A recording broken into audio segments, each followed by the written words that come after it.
Dear audience, welcome you in this new video.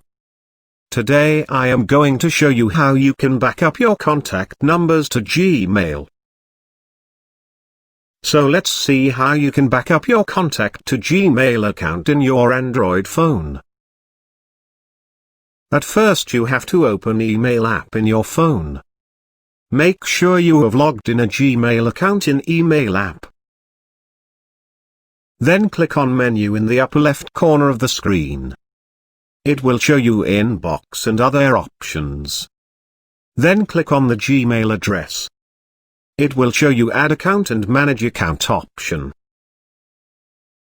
Then click on the Manage Account option. It will take you to a new page where there are two options available, one is Google, another is Add Account. Click on the Google. Finally it will take you to the synchronization page where you can synchronize calendar, contact, sheets option. Turn on the contact synchronization if it's not turned on.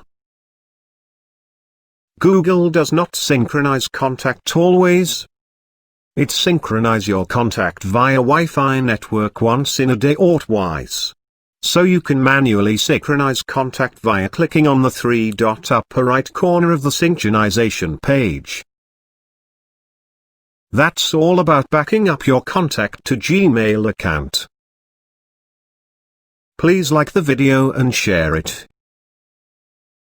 And don't forget to subscribe my channel and press the bell icon to get my video notification. Thank you for watching the video.